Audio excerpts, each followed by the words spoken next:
everybody doing? I see there's still people joining.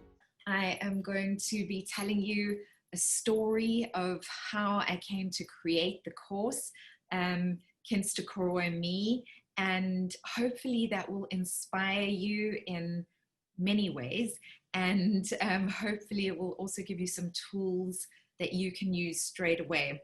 I see there's some past students of mine online, so welcome to my past students. That's always very encouraging for me, because as we know, if somebody that has done the course is coming back to learn more, it means that something resonated with them and it has helped them in some way. So I'm really, really glad.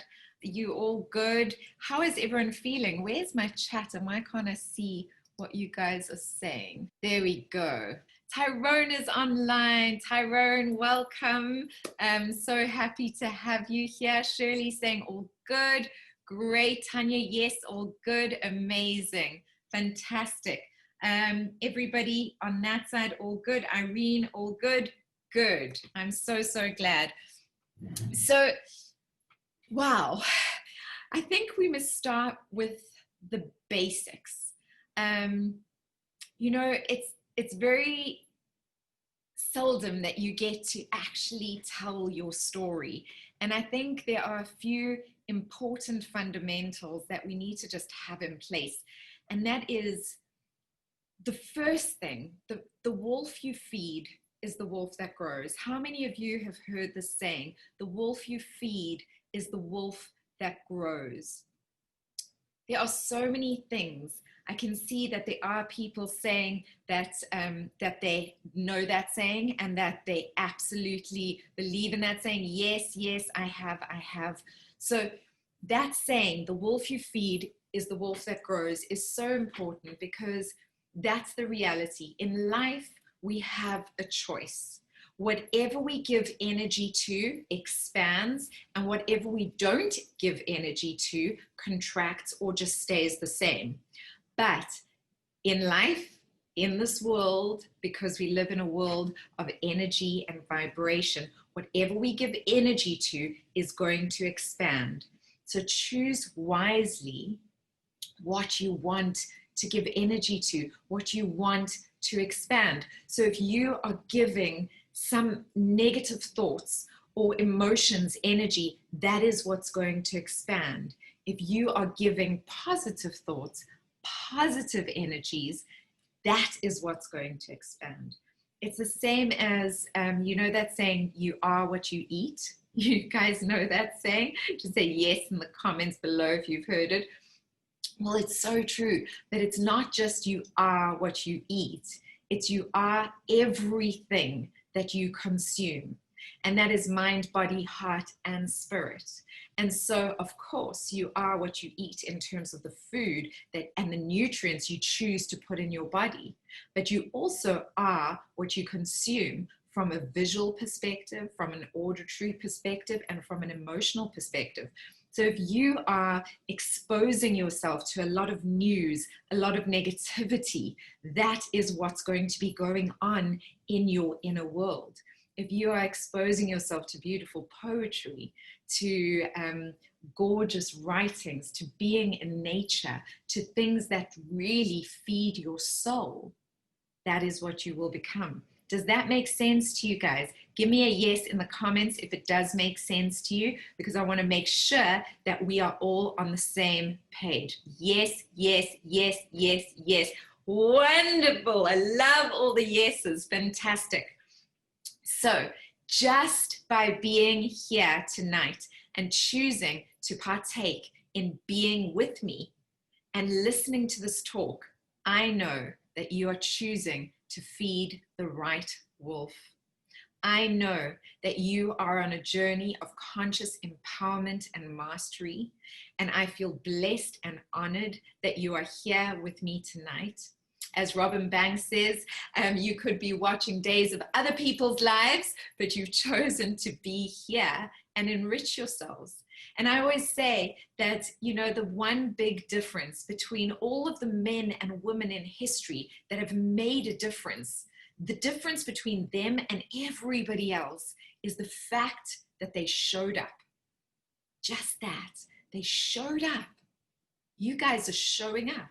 You are changing your reality. You are changing from where you were to where you're going. You're changing it right now because you've made the choice to be here and to invest in yourselves. So I really want to honor you. Thank you for doing that.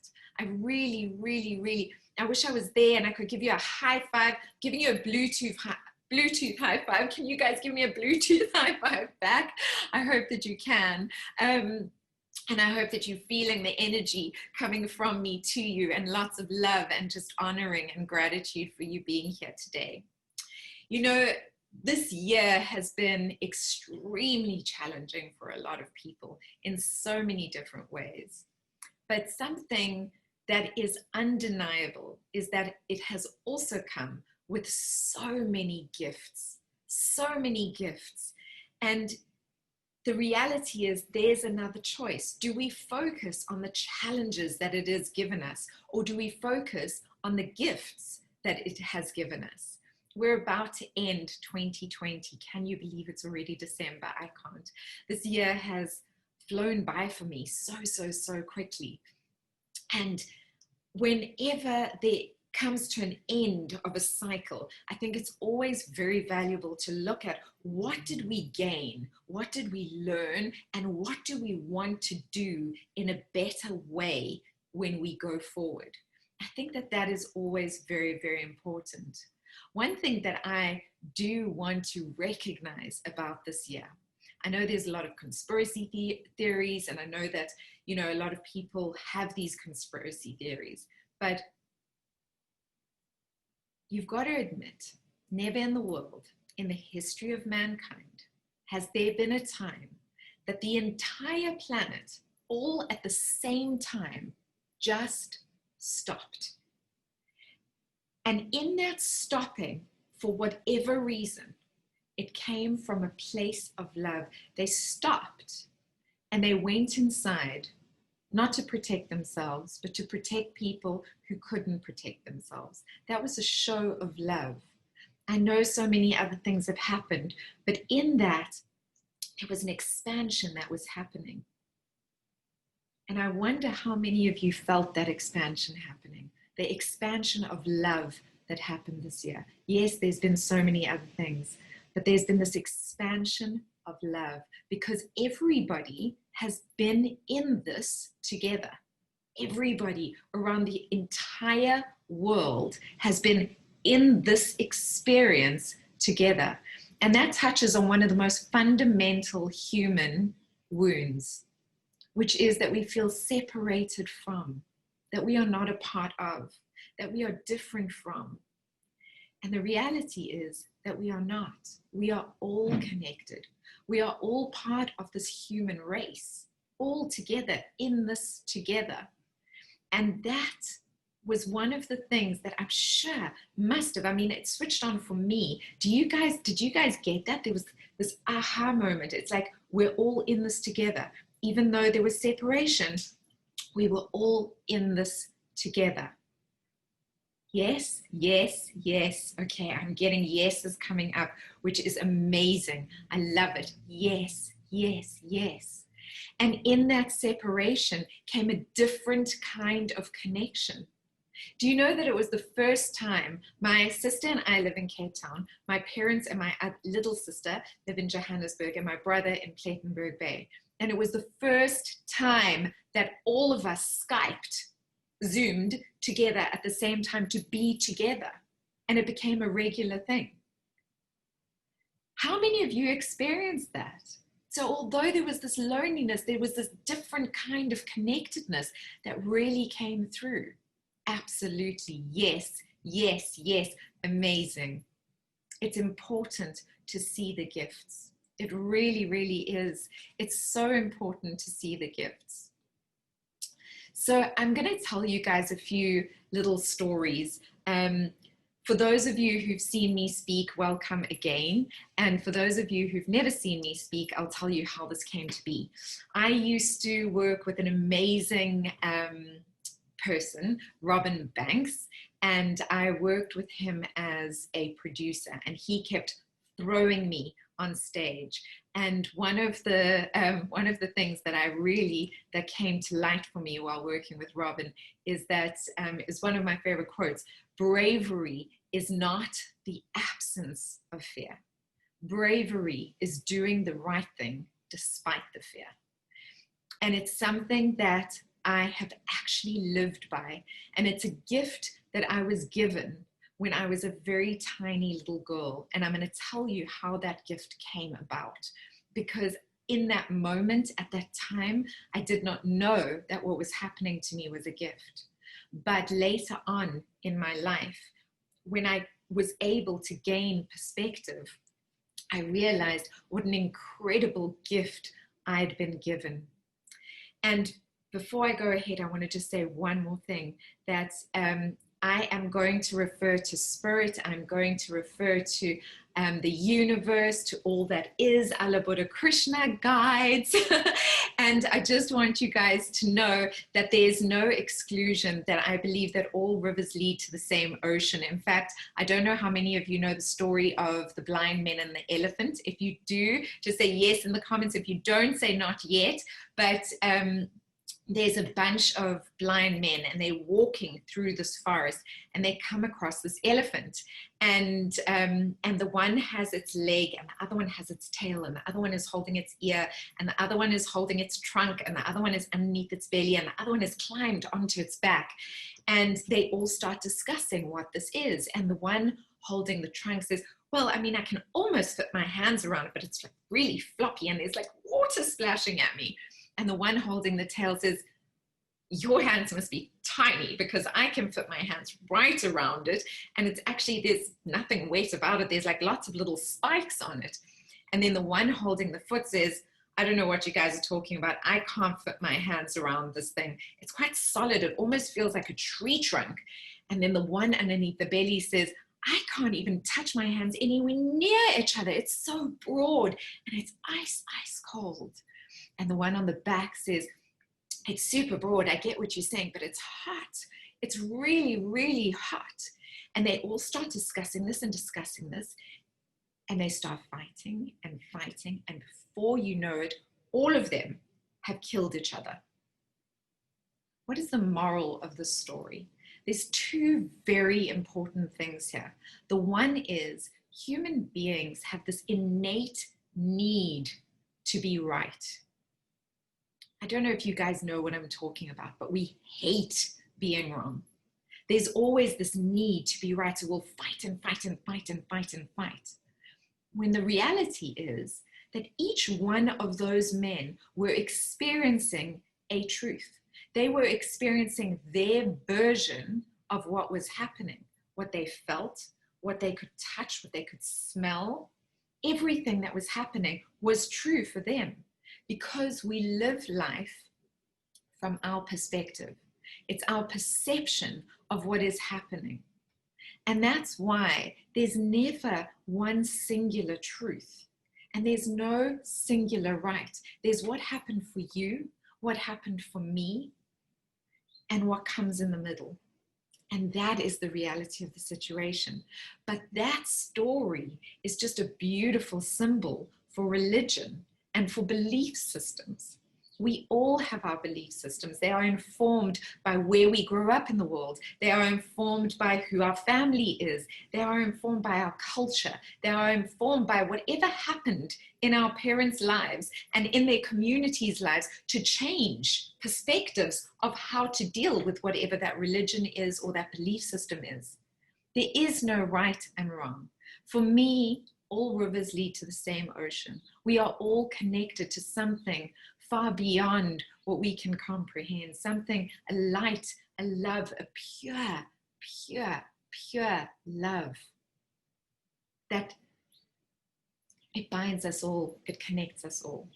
Can you guys understand what I'm saying? Does it make sense to you? Because when I speak of source, of God, of Allah, Buddha, Krishna, of angels, of all that is, I am referring to that. And there is no separation and nobody is included. Yes, definitely. Okay, great. Yes, yes, yes. Amazing, amazing, amazing. Okay, so Now I'm going to tell you my story. I always refer to the fact that I have lived two lives.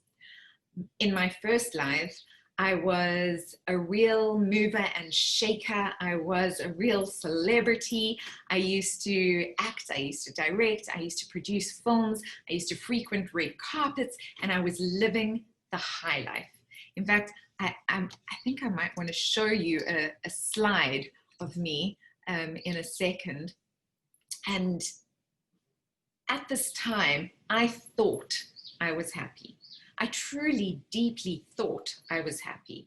And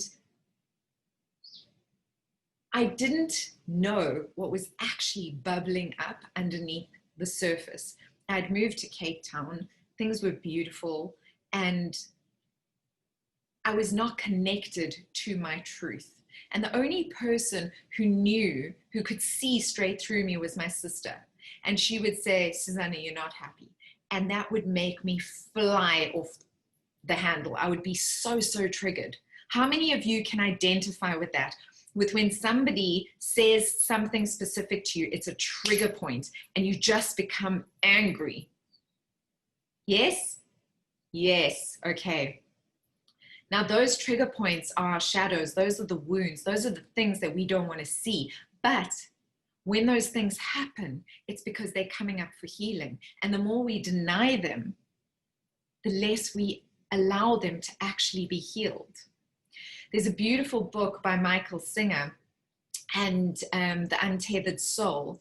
And I remember it wasn't actually the book, but a conversation that I heard Michael Singer having with Oprah Winfrey.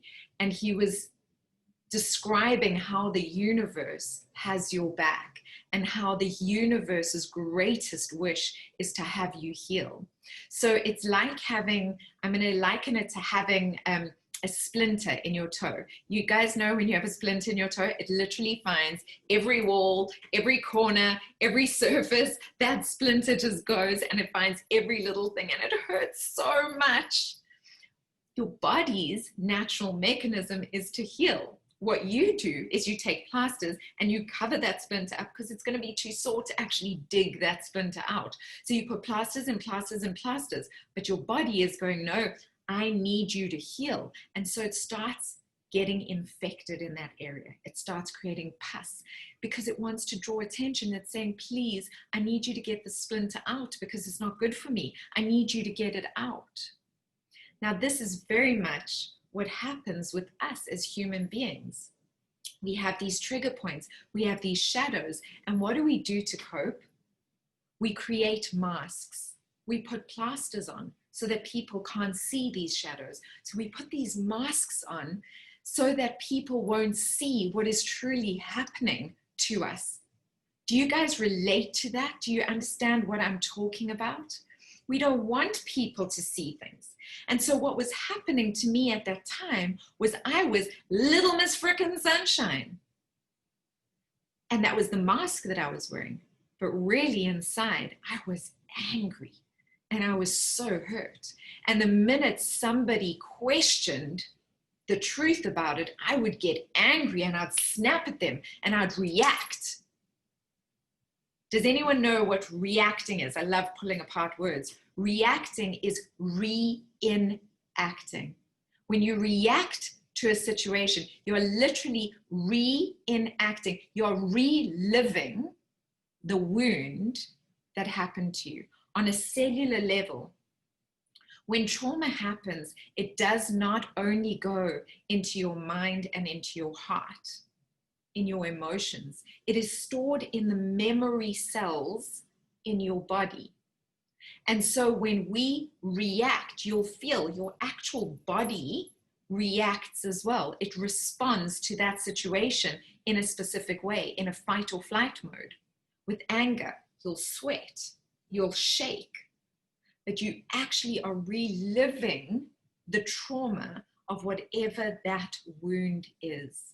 I hope that makes sense to you guys. And so what was happening was the universe was gently touching me, like, come on, Susanna, you need to heal, you need to heal, you need to heal. And I was not listening. And so A few months later, I'm going to show you a slide quickly. This is where I found myself in a hospital bed, being kept alive on large doses of cortisone and steroids. And I was literally fighting for my life. Doctors didn't think that I was going to make it because I got so sick because I was not listening to the universe, and I kept on just doing more and more masking and masking and masking without realizing what I was actually doing to myself. Before I ended up in that bed, it started with a pain in my wrist. And for those of you who have done my course, for those of you who do want to be part of my course, I'll go into it more depth. But it started this pain in my wrist, and it just started swelling up my arm, and it went all over my body, and it got more and more painful. And this started when I was on set. I was producing a film, and I was working with a producer that just made me react and react and react. And I didn't know what he was triggering, but I was so angry. I was so furious that I literally, you know that saying, my blood boiled? My blood boiled, guys. I literally had fevers and temperatures. I was so angry by this man. He made me feel so disrespected. He made me feel so much like a victim. He made me feel so little and small and insignificant. He belittled me in front of people. He did all these things. And of course, those things are going to bother certain people, But for me, they were a wound. They were a deep wound, and he was scraping at it, and I was getting angrier and angrier and angrier. And I got so angry that I was working with a body talk specialist, and I'm sure that some of you have done body talk before. It's an energy healing. He said, Susanna, I can't go near you. You are just flames. He said, I just see this raging bull made out of flames. I can't go anywhere near you at the moment. And I didn't know how to process it. And in the meantime, I was getting more and more pain spreading throughout my body, and I was just getting angrier and angrier and angrier. And what was really happening was my subconscious mind was starting to release the truth of what had happened, the truth of my shadow, the truth of the things that I had not addressed my entire life, the truth of the things I had been hiding from myself, the truth of the things I'd been hiding from the world. I went to specialist after specialist, to doctor after doctor after doctor, and nobody could figure out what it was. And the one doctor said to me, no, you've got fibromyalgia. You cannot heal from this. This is a condition that you can only manage with painkillers, and that's it. There is no cure for fibromyalgia. And he took a little homeopathic baby and put me on Schedule 5 and Schedule 7 painkillers, which was insanity for me, because now I couldn't function because I was in so much pain. My skin was on fire. It was so sore to move. All my joints were in pain. And I had brain fog, what they call brain fog. It's where you can't actually think very clearly, and you don't quite know what's going on. And then on top of that, and I had chronic fatigue, and that's when you literally feel like all of your life force is just gone. There's just no life force to hold you, to be able to actually get you out of bed and moving. And while all of this was going on, I was still carrying on going, there has to be a way. I have to figure this out. And then they put me on all these Schedule 5 and Schedule 7 painkillers just to be able to move, just to be able to function. And me being so proud that I hated asking for help. I hated. How many of you guys out there feel the same way? How many of you battle to ask for help, to say, excuse me, I need help. I'm sorry, but I can't do this on my own. I wonder how many of you will be brave enough to say, me, I've been there. I did, me, okay, yeah. And the reason why I'm asking is because I want you guys to see that you're not alone. None of you are alone. We are all in this together. And so when all of you are brave enough to say, yes, that's me, then the other people watching this now can go, oh, so that's not just me. I'm not alone in this. No, you're not alone. It's one of our wounds is we're scared to ask for help. It's the vulnerability, the fear of being rejected, the fear of not receiving the help that we actually need. And I was always like, Miss Independent, I'm going to do it all on my own. I even drove myself to the hospital, to emergency, passed out in my car, woke up 2 hours later, dragged myself into emergency, passed out in the waiting room in emergency. It was a nightmare. And my poor family didn't know what was going on. And I didn't want to tell them. I didn't want to burden them with what was going on. And so I didn't tell them. And my sister could see something was seriously wrong, and she kind of knew I was on medication. Everybody knew that I was sick, but they didn't know exactly what was happening. And because I suppose I'd now been told I had something that was incurable and there was nothing anybody could do about it. And in this, I was going into a darker and darker and darker hole. It was just getting worse and worse and worse because I was becoming my worst fear. And my worst fear was a failure because I related my value to what I could produce in the world, what I could do in the world. And so if I couldn't work and I couldn't help other people and I couldn't produce anything, where was my value? My biggest fear had become my reality. And my parents came to visit me, and I still was trying to pretend that everything was fine. And I was doing a really crap job at it because they knew something was wrong, but I was trying really, really hard. And I started feeling like there was just not much more I could do.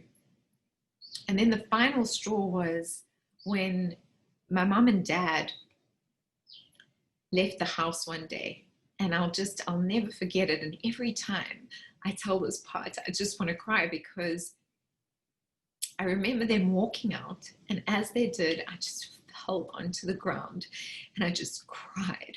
I just sobbed because I was just in so much pain and I was trying to hold it all together in front of them, but I was just in so much pain.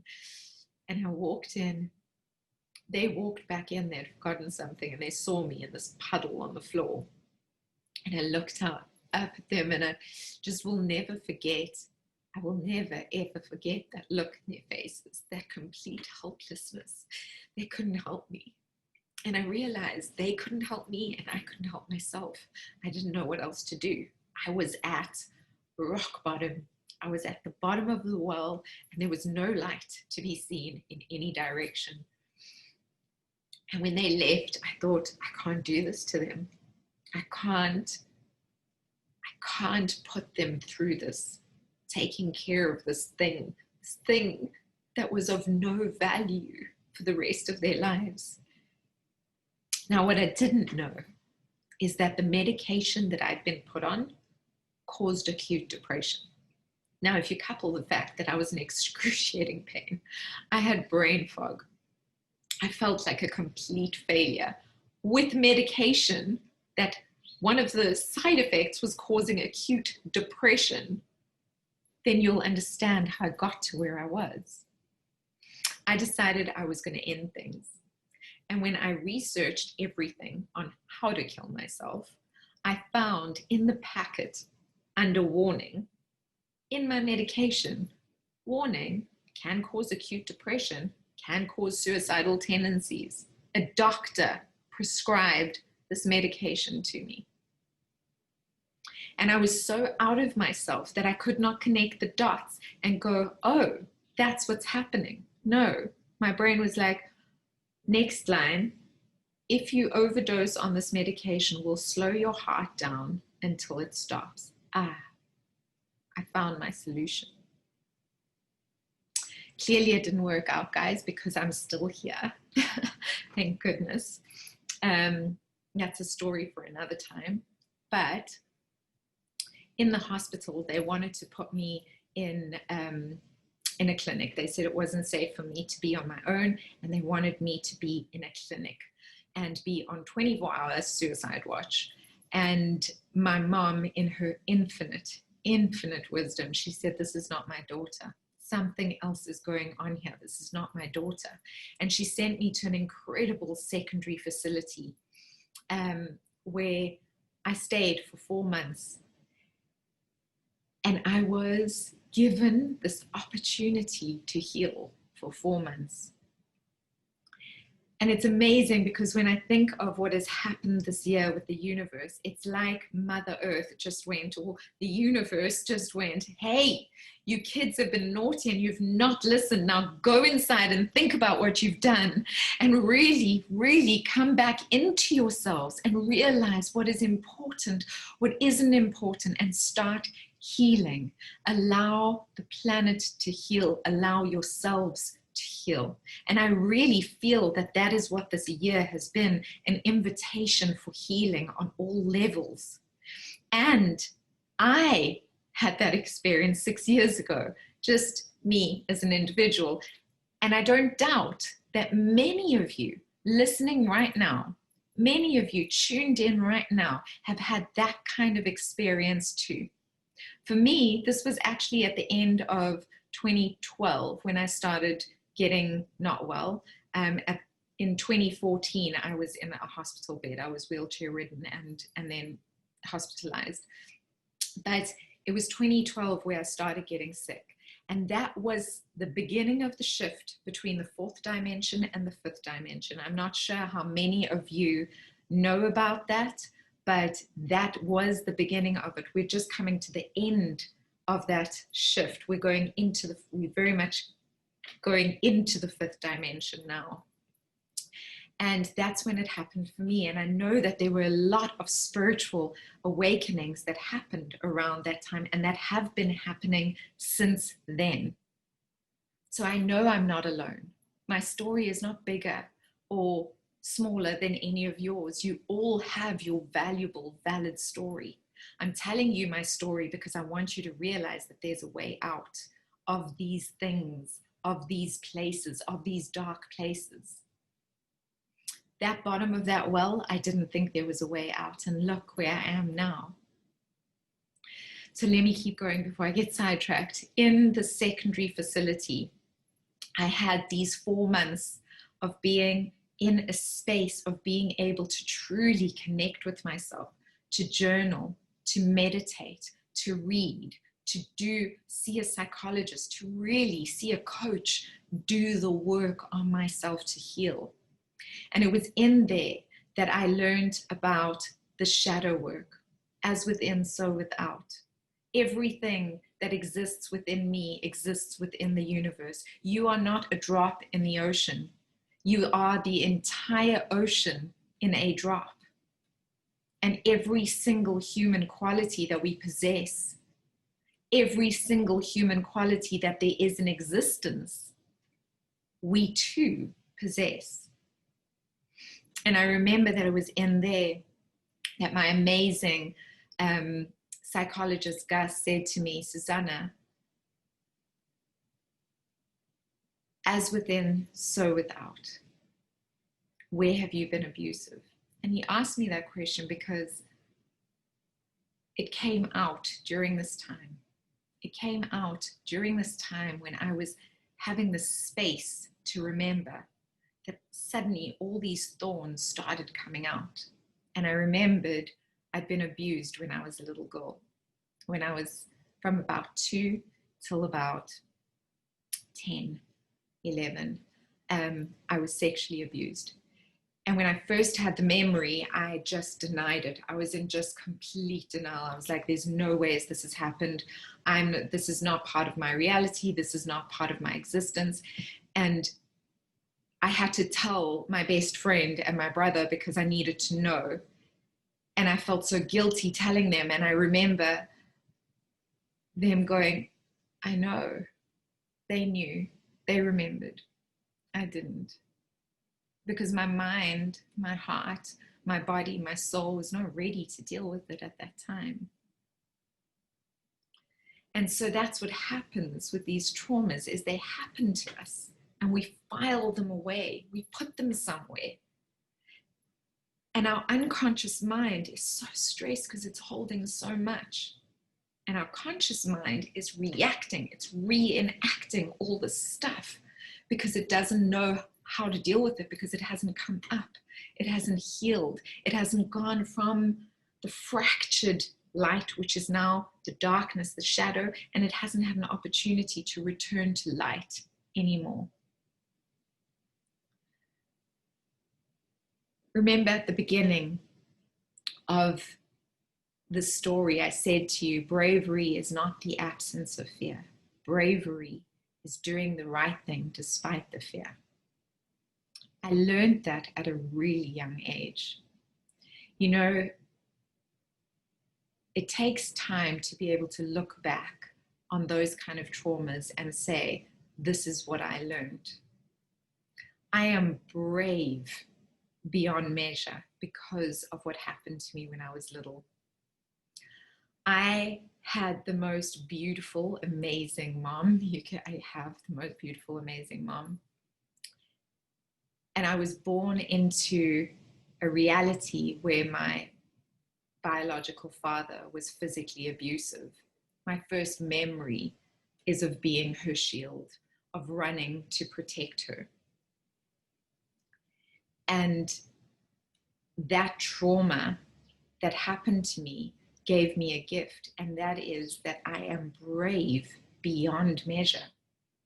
I do the right thing. I show up even when it scares me. And I know that that's a far leap, but I know with all my heart that that's where I learned that bravery. There are so many other things I learned along the way, so many other things that I want to teach you, but I've only got a few more minutes before I have to go. And I wanted to tell you these stories because I want you to understand that every gift that comes to you in life, every single thing that happens is a gift, and it can be transformed into light. And it comes for a reason. So shadow work, as within, so without. Gus said to me, Susanna, where have you been abusive? There was that abuse that happened to you. Then when I was 16, I lost my virginity when my ex-boyfriend forced himself on me. And then when I was 28, one of my best guy friends forced himself on me. So I have had multiple levels of abuse, sexual abuse, happen to me throughout my life by people close to me as well. And that's a misconception. You know, I'm very much pro the activism, the awareness around ending gender-based violence. I don't know if you guys know, but do you know that 60% of cases of gender-based violence are perpetrated by people that we know, uncles, fathers, brothers, boyfriends, friends? They're not strangers. The scariest people are the people we know, and that's petrifying. And I unfortunately know that firsthand. So when Gus posed this question to me and said, Susanna, where have you been abusive? As within, so without. Let's heal this wound. Where have you been abusive? And I looked at him and I was like, what are you talking about? Me, abusive? I've never consciously hurt anything in my whole life. I step over ants, for crying out loud.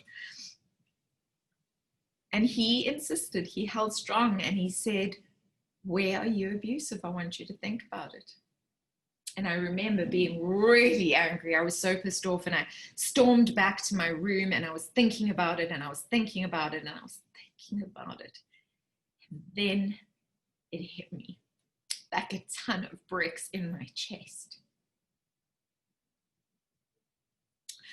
I'd been abusing myself my whole life. I was never good enough. I was never beautiful enough. I was never intelligent enough. I was never enough. The lack of self-love was so extreme and so evident. The lack of feeling enough was so there. And I will never forget that moment, ever, as long as I live, because in that moment, it was like myself and my body, they split. And my body just said, screw you. I'm not letting you do this anymore. And in 3 months, I was in a wheelchair and then in the ICU. So when I tell you there's a connection between the mind, body, heart, and spirit, I'm speaking from experience. When I tell you, if we do not love ourselves, if we do not heal on all of these levels, it can kill you. It's because I almost died. I'm speaking from experience. And when I say these things, I want to know, do they resonate with you? Because I know that so many of you watching right now feel not good enough. I know that so many watching right now are constantly hurting yourselves with the words that you use, with the way in which you treat yourself, with the lack of respect and care you have for yourself, with the lack of healthy boundaries that you put in place to keep yourself safe. I would love to support you in healing this, because that was my journey. That is what saved me. From that moment, I went on a healing journey and I started loving myself fiercely. The other thing that I did was that have you guys heard that joke about the guy in the tree in the flood? There was a guy in a tree in a flood, and this boat comes along and they put the plank down, and they're like, climb out, and he's like, no, don't worry, God's gonna save me. And then he climbs a bit up the tree, and a little dinky boat comes along, and they go, climb on. He's like, no, I'm all good, guys, God's gonna save me. And then he's like literally hanging off the edge of the top of the tree, and this helicopter comes, and they put the rope ladder down, and they're like, climb on, and he's like, no, don't worry, guys, God's gonna save me. And of course, what happens? He drowns. And he gets to heaven and he says, God, why didn't you save me? And God says, I sent you a ship, a dinky boat, and a helicopter. Why didn't you climb on? Now, I'm telling you this because it's very important.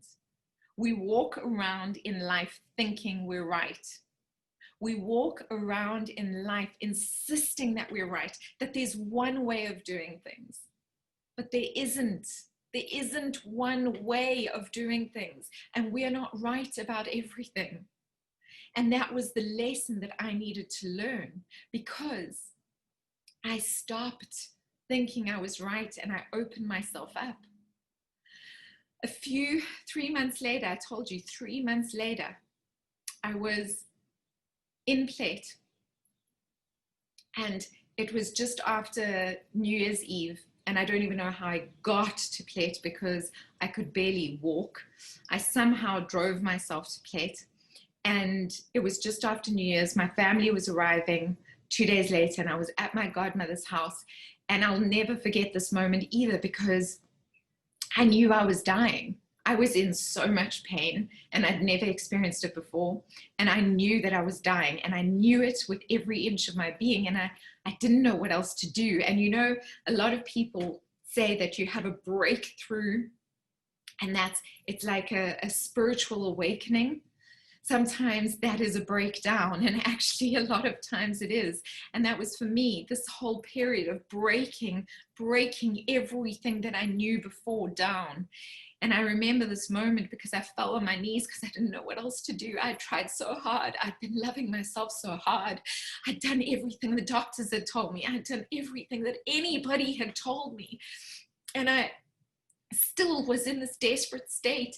And I fell on my knees and I just prayed and I said, Allah, Buddha, Krishna, universe, God, angels, all that is, guides, whoever is out there, please help me because I know I'm dying and I don't know what to do. But I do know what I've done wrong and I'm really sorry. And I don't feel like I'm ready to die. So if you let me stay, I promise I will do everything I can to make it worth it. But if it is my time to go, then I will accept that as well. And in that moment, I understood true surrender. And I surrendered.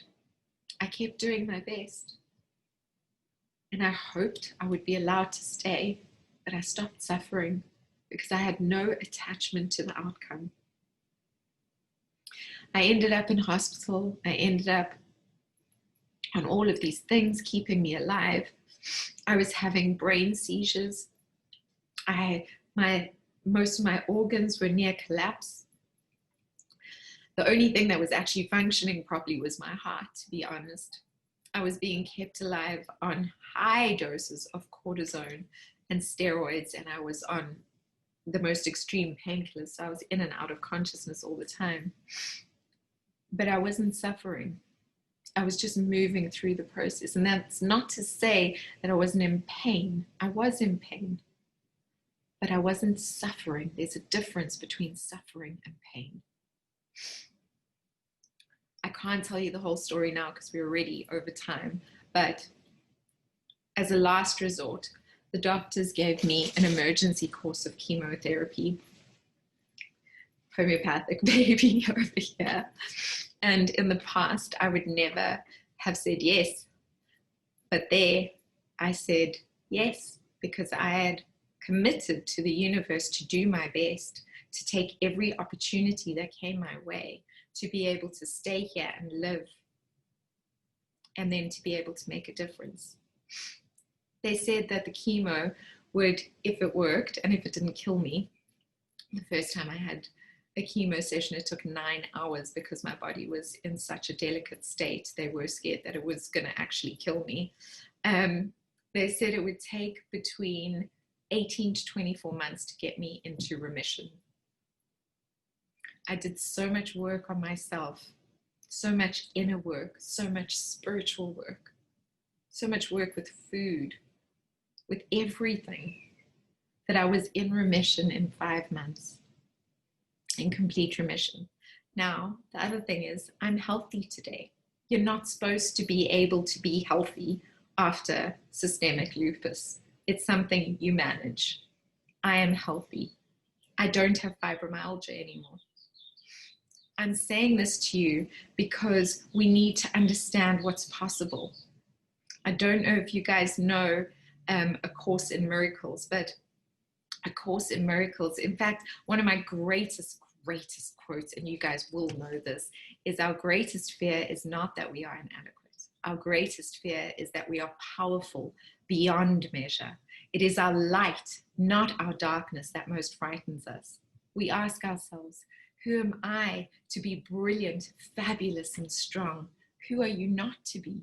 You are a child of God, and your playing small does not serve the world. I'm telling you, you playing small does not serve the world. How ironic is it that that was my favorite quote, and that my whole life, that's what I've done. I've played small, and I'm only stepping into my light now. And it took all of that to get me to do it. Are you playing small? Are any of you playing small? Are any of you too scared to step into your light? Say yes, me in the comments so that people know that they are not alone, because you are not alone. That quote comes from Marianne Williamson, who wrote a book called Return to Love. Yes, yes, yes, yes, yes. So many of them coming up. She wrote a book called A Return to Love that I absolutely love. You must read it. But it's based on another book called A Course in Miracles, which is this thick. Return to Love is this thick. And the way that they define a miracle in A Course in Miracles, I love, because miracles are happening all the time and we don't recognize them. And the more you recognize them, the bigger the miracles become and the quicker they come into your life as well. So a miracle is simply a change in perception, a change in understanding. The moment we reframe something, everything shifts and changes and a miracle occurs. Wayne Dyer says it in this way. He says, when we change the way we look at things, the things we look at change. It's the same thing. When we change the way we look at things, the things we look at change. When we are stuck in a specific belief, we cannot move anywhere. When we decide to open ourselves up to possibilities, possibilities appear. Does that make sense to you guys? The doctors, everybody told me there was no possibilities. So I went and found them. I went and found cases that maybe were not exactly like mine, but that reminded me that things were possible beyond the possible. That, as Audrey Hepburn says, the word impossible is actually just I'm possible. We're just looking at it in the wrong way. My course, Kintsukuroi Me, is based on the Japanese art Kintsukuroi, and I say it terribly, I'm so sorry, Kintsukuroi. And it's basically the Japanese art of taking broken objects, these broken, beautiful objects, and gilding them back together with gold. And the Japanese believe that once they have done that, the object is more valuable than it was before it was broken in the first place. In the Western world, we're not taught this. In the Western world, if something is broken, we throw it away, we hide it. We certainly do not gild it with gold. I'm telling you that everything that you think has broken about you, every crack, everything that you think is inadequate about you, if we gild it together with gold, with love, with compassion, with courage, it is what makes you the most valuable you can be. But you have to step into that light. You have to choose that gold. And when you do, your light will shine more brightly than you ever thought possible. You know, there's that saying that you have to be broken in order to let the light in. I don't believe that. I believe that things happen to us in life to crack us open so we can let our light shine. And I'm not alone. I have the same light in me that each and every one of you has within you. There's a beautiful saying that says, what you see in me exists in you. So right now, as you're watching this, whatever is making you feel inspired, whatever is making you feel motivated, it is merely a reflection of what exists in you.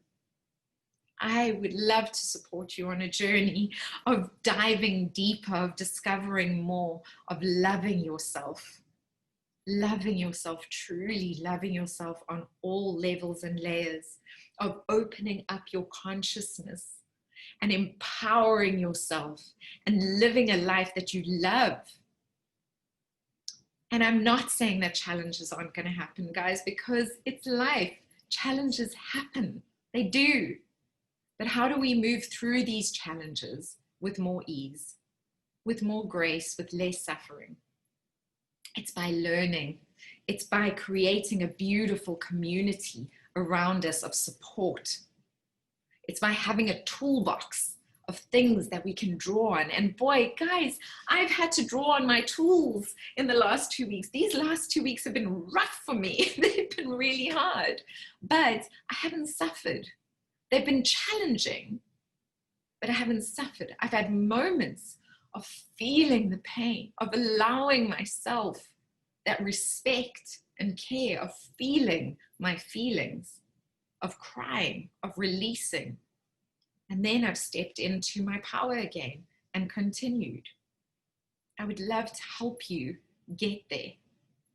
How are you guys feeling? Are you okay? Are you good? I so appreciate you all being here with me today.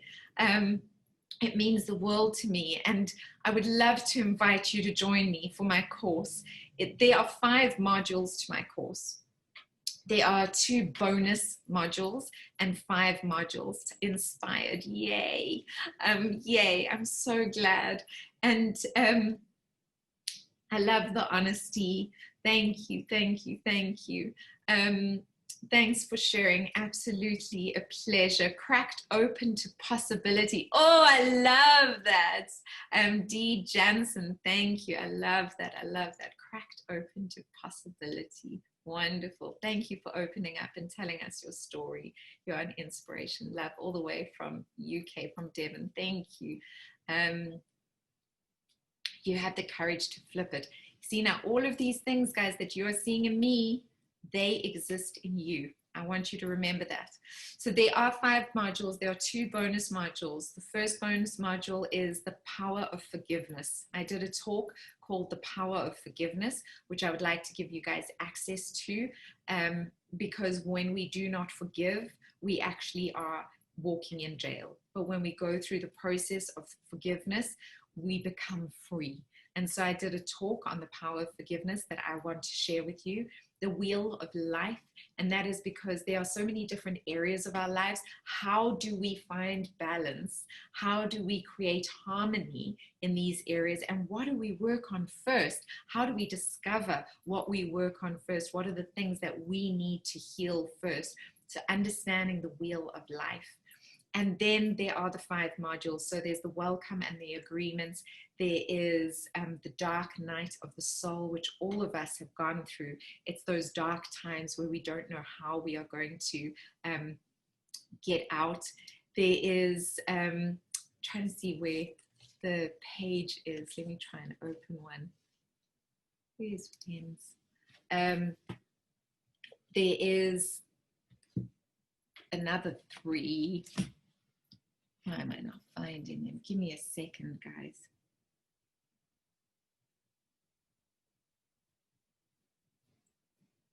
Sorry, I'm talking to all of you and listening to all of you. Know thyself, activating the wheel of life, the space within, how important that space is. How do we create it? How do we really expand it? Death and the decision. All of us go through some form of death, and all of us need to make a decision of where we are going in the future, and then the rebirth. And what I do is I break down each one of these sessions, these lectures, and originally they were going to be an hour, but they are actually around about an hour and a half. One I think is 2 hours long, but I break down everything. I tell you my full story, my entire story, and then I break down the lessons. Each module has 5 lessons with 5 tools that you can use to get through whatever you're going through. And the reality is that this is deep work. So it is not easy work. You're going to have to put on your big girl panties and your big boy underpants and really dig down deep, because that is where the healing needs to happen. But when you do the work, it will set you free. And that's what I want for you. I want you to be free. I want you to be happy. I don't want you to be carrying all this stuff. I want you to have a feather on your back, beautiful wings to fly. So I would love you guys to join me. Wendy is putting the link up so that you guys can join. It is the last time this course is going to be sold at $97 forever. When I put the course together, Brian Welsh, which I'm sure a lot of you know, and Robin Banks and PG Paradigm, all of them were like, and Quibus Vista, they were all like, what are you, crazy, doing it for $97? That's absolutely nuts. This course should be like $500. And I was like, no, I'm going to put it at $299. But for my Thrive community, and I'm going to do a special $97. So next year it is going to go up in price. The price is $299 from next year. But for you guys watching today, I would love to give it to you at $97. I hope that you will join me. You can click on the link that Wendy is sharing. And if you've got any questions, please do type them in the comments. I would love to answer any questions that you have. And if you take away nothing from this, take away the fact that anything is possible. You know, I am not supposed to be here, but I'm here, and I'm doing all that I can to make good on that promise I made. I suffered from the worst depression that made me try to take my own life. And I'm here, and I'm happy, and I'm in love, and I'm living in Cape Town, the most beautiful city in the world. Nothing is permanent. Everything is possible.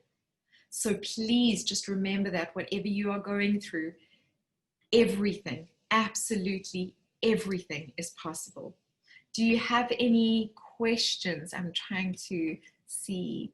I missed most of the last course, so I need this. Oh, Kyra, I'm so excited that you're going to be joining us. I'm so happy. That's wonderful. When you send links for the course, can you include the different time zones, please? So what I do, guys, what I do whenever I send an email is I will put a time converter in there so that you guys can actually convert to your clock.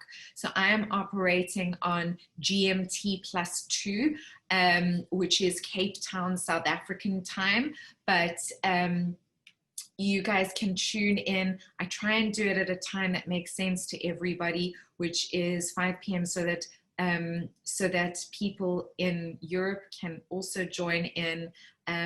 But we can also see who joins up and see what times. But don't worry about that too much, because I'm going to give you a lot of recordings that you can do on your own, and then I'm going to have live sessions of Q&As so that I can make sure that you guys are doing okay.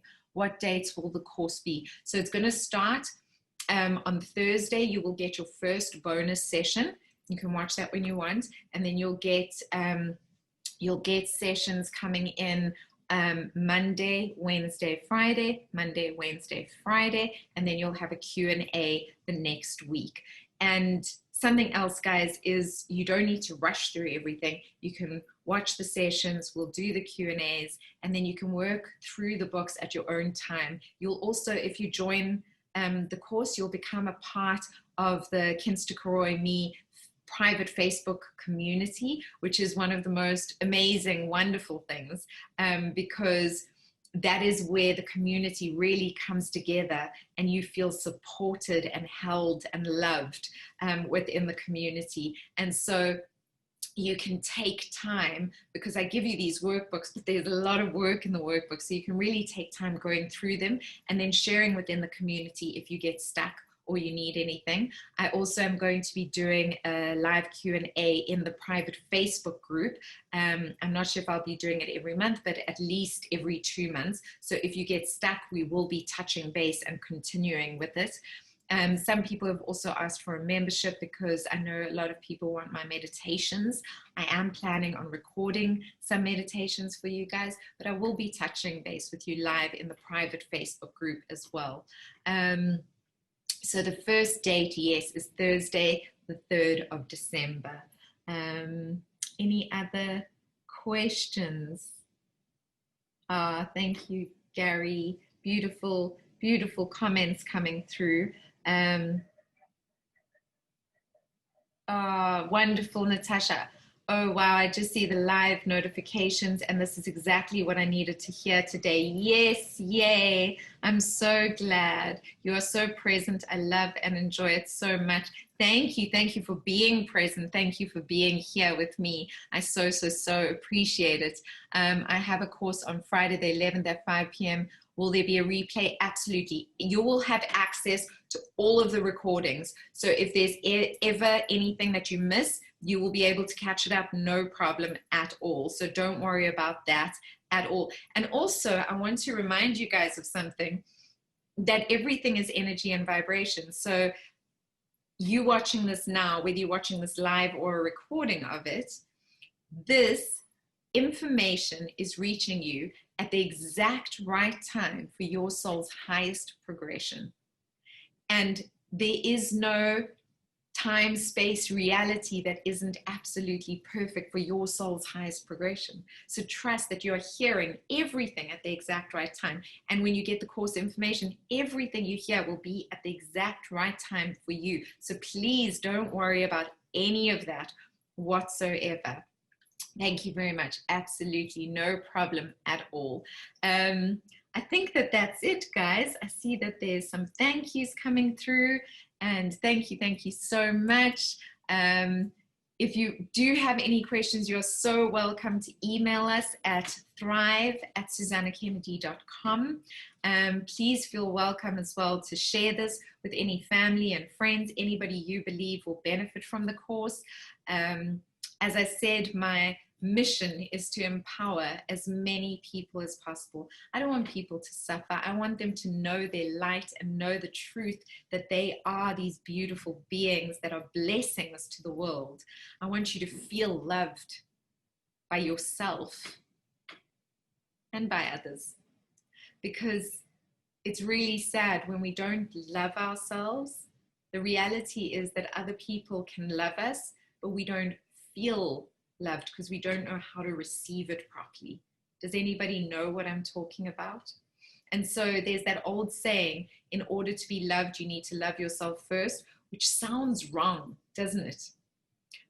The reality is that I know a lot of people who don't love themselves that are extremely loved by others, but they don't feel loved because they don't know how to receive it. When you start this journey of loving yourself, you open yourself up and you start experiencing the love that is already around you.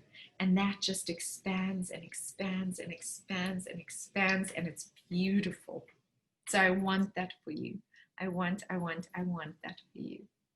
Okay, thank you. Yes, self-love, thank you.